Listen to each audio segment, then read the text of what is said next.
Hello everyone, आप सभी का स्वागत है हमारे यूट्यूब चैनल सरस कोचिंग सेंटर में। हम लोग यहाँ पे पढ़ने जा रहे हैं बिहार बोर्ड वर्ग 9 अध्याय 1 और हम देखेंगे उसका यहाँ पे प्रश्नावली 1.1। तो आइए शुरू करते हैं हम लोग प्रश्नावली 1.1। आप लोग पास तो किताब होगा ही, आप लोग वहाँ से क्वेश्चन देख सकते हैं। तो जैसा कि यहाँ पे क्वेश्चन नंबर 1 दिया हुआ है कि क्या शून्य एक परिमेय संख्या है, क्या इसे आप p/q के रूप में लिख सकते हैं, जहां p और q पूर्णांक है और q नॉट इक्वल 0 है, यानी q जो है 0 के बराबर नहीं है। तो सबसे पहले हम यहाँ पे करेंगे क्या कि परिमेय संख्या क्या होता है उसे हम लोग जान लेते, फिर इस क्वेश्चन को हम लोग यहाँ पे करेंगे। तो जैसा कि हम लोग जानते हैं कि परिमेय संख्या को जो है हम लोग p/q के रूप में लिखेंगे तो वो मेरा परिमेय संख्या हो जाता है। जैसे कि कोई भी नंबर हो, जैसे यहाँ पे 2 है, 3 है, -4 है, उसका 0 है, या फिर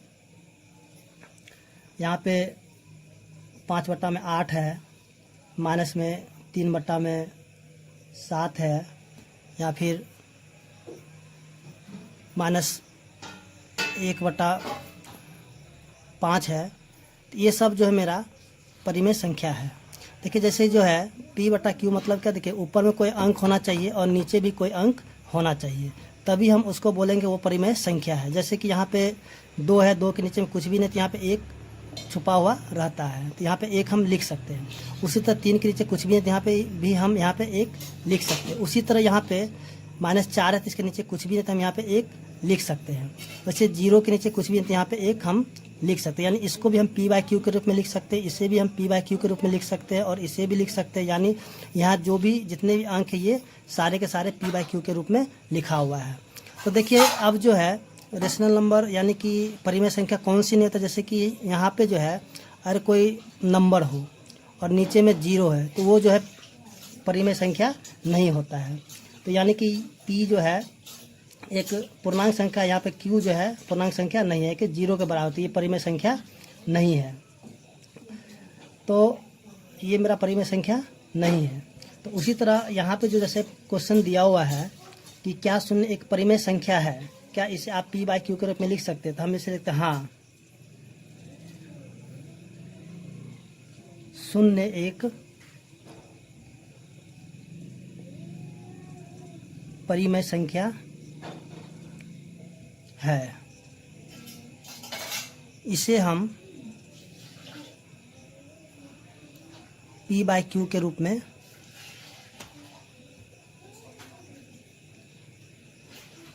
लिख सकते हैं। जैसे यहाँ पे 0 है और नीचे में कुछ भी नहीं, तो यहाँ पे 1 लिख सकते हैं। तो इस तरह से जो है मेरा क्वेश्चन नंबर 1 बन चुका है। उम्मीद करते हैं कि आप लोग भी इसे समझ लिए होंगे। अब हम इसका क्वेश्चन नंबर 2 को देखेंगे।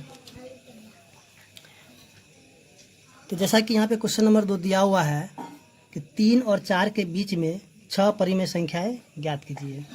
तो देखिए इसे निकालने का बहुत सारा फार्मूला होता है, लेकिन हम यहाँ पे सबसे जो इजी फार्मूला है हम उसको यहाँ पे यूज करेंगे।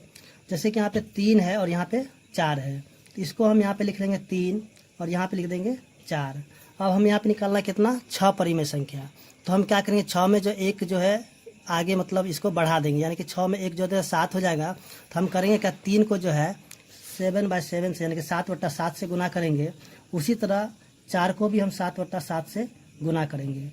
तो यहाँ पे 3 को जब 7 से गुना तो हो जाएगा 21, और फिर 7 को जब हम यहाँ पे कुछ भी नहीं तो 1 है, तो 7 को 1 से गुना तो हो जाएगा 7। उसी तरह यहाँ पे 4 के नीचे कुछ नहीं तो 1 है, फिर ऊपर से ऊपर गुना करेंगे और नीचे से नीचे गुना कर देंगे। तो 7 को 4 से गुना तो हो जाएगा 28, और 1 को 7 से गुना करेंगे तो हो जाएगा 7। अब जो है 21 और 28 के बीच की जो संख्या है, तो उसके बीच की जो संख्या जो भी होगा उसे हम यहाँ पे लिख लेंगे। तो 21 के बाद हो जाता है 22, 22 के बाद हो जाता है 23, 23 के बाद होता है 24, उसके बाद 25, फिर 26, उसके बाद 27। तो यहाँ पे देखेंगे कि 21 और 28 के बीच में आ गया मेरा 22, 23, 24, 25, 26, 27। तो हम करेंगे कि यहाँ जो 7 है सबके नीचे हम यहाँ पे 7 लिख देंगे। तो इस तरह से जो है इसका जो क्वेश्चन नंबर 2 है यहाँ पे बन चुका है, और इसका जो आंसर जो है मतलब नहीं मिलता है। तो इसका जो है बनाने का बहुत सारा फार्मूला होता है, तो ये सबसे इजी फार्मूला है। तो उम्मीद करते हैं कि आप लोग को क्वेश्चन नंबर 2 समझ में आ गया होगा। अब हम यहाँ पे क्वेश्चन नंबर 3 को देखते हैं।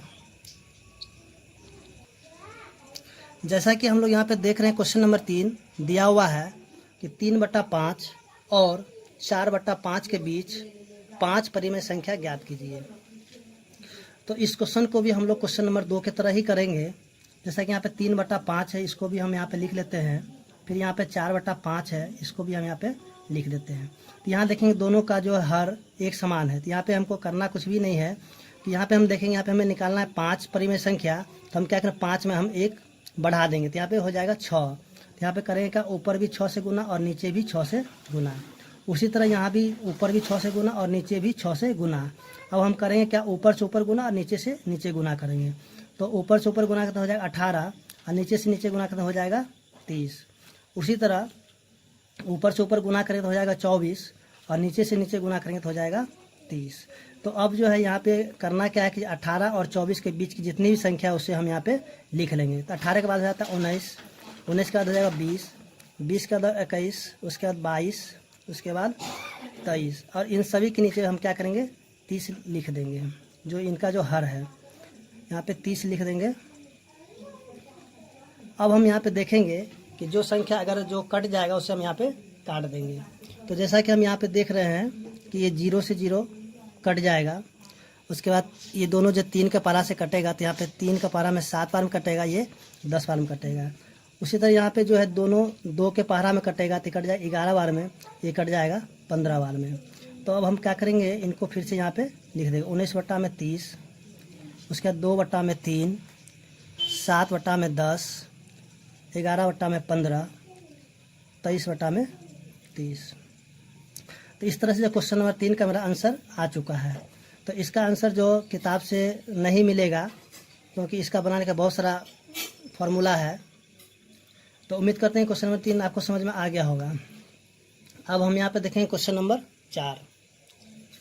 तो जैसा कि यहाँ पे क्वेश्चन नंबर 4 दिया हुआ है कि नीचे दिए गए कथन सत्य हैं या असत्य, कारण के साथ अपने उत्तर दीजिए।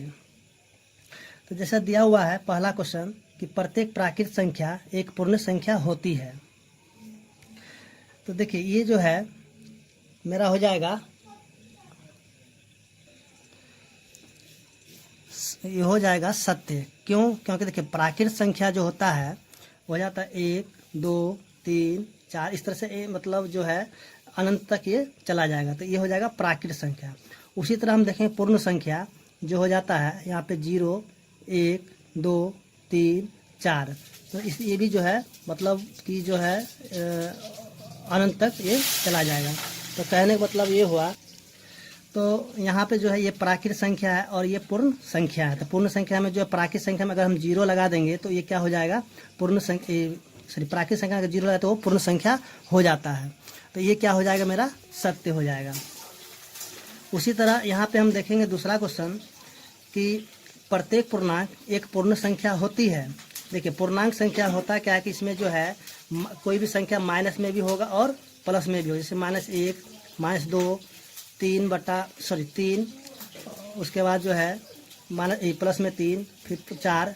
ये जो मेरा क्या हो जाएगा, पूर्णांक संख्या, पूर्णांक यानी कि जो माइनस में भी होगा और प्लस में होगा। लेकिन जो पूर्ण संख्या होती है वो जो है क्या हमेशा प्लस में रहता है। तो ये क्या हो जाएगा, जैसे कि 0, 1, 2, 3, ये मतलब हो जाएगा आपका अनंत तक। तो ये क्या हो जाएगा, ये असत्य हो जाएगा, क्योंकि ये जो प्रत्येक एक पूर्ण संख्या होती है तो ये हो जाएगा असत्य, क्योंकि यहाँ पे माइनस में भी ये सिर्फ प्लस में ही रहेगा। उसी तरह हम यहाँ पे देखेंगे क्वेश्चन नंबर 3 कि प्रत्येक परिमेय संख्या एक पूर्ण संख्या होती है। तो ये मेरा हो जाएगा असत्य। क्यों? क्योंकि देखिए परिमेय संख्या है जैसे कि 3/5 या फिर 4/9। तो ये जो है मेरा क्या हो जाएगा, परिमेय संख्या। और पूर्ण संख्या क्या हो जाएगी, यहाँ पे 0, 1, 2, 3, इस तरह से ये जो है अनंत तक हो जाएगा। तो ये भी क्या हो जाएगा, असत्य हो जाएगा। तो उम्मीद करते हैं कि क्वेश्चन नंबर 4 आपको समझ में आ गया होगा। अगर आपको मेरा वीडियो अच्छा लगा हो तो मेरे चैनल को सब्सक्राइब कर ले। धन्यवाद।